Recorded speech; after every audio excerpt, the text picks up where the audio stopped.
Au milieu de la 82e édition de la Mostra de Venise, le bilan est globalement positif. La sélection officielle, sans être époustouflante, est de bonne qualité. Mais avant de vous parler des films, sachez que samedi 30 août à 14 heures, une grande manifestation réunie à l'appel d'organisations de gauche de la région vénitienne a défilé au Lido et a heureusement été arrêtée à l'entrée du festival qui était protégé par un cordon de police. Des pancartes y appelaient au boycott d'Israël et à mettre fin au génocide.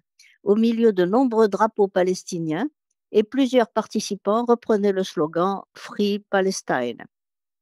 Pour mobiliser l'industrie du divertissement, plusieurs artistes ont manifesté leur soutien à Gaza depuis le début de la mostre, comme le réalisateur grec Yorgos Lanthimos, qui présente cette année Bougogne, ou Guillermo del Toro, qui a réalisé Frankenstein. Et naturellement, pas un mot, pas une larme pour les otages du Hamas. De plus, la mostre cette année met en lumière le travail des réalisatrices arabes.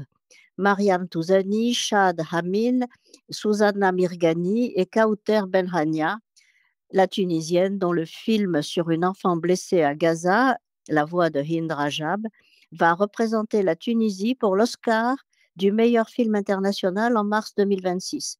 Cette nomination, officialisée vendredi, montre bien que ce film, que je n'ai pas encore vu, je souligne, est soutenu par plusieurs figures hollywoodiennes, dont Brad Pitt, Joaquin Phoenix, Rooney Mara, Alfonso Cuarón ou Jonathan Glazer.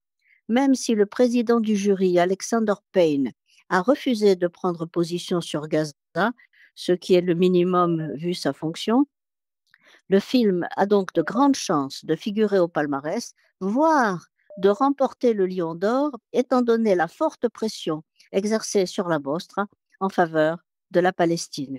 Il y a pourtant de bons films dans cette cuvée 2025, notamment La Grazia de Paolo Sorrentino avec un Tony Servillo plus énigmatique que jamais dans le rôle du président de la République italienne.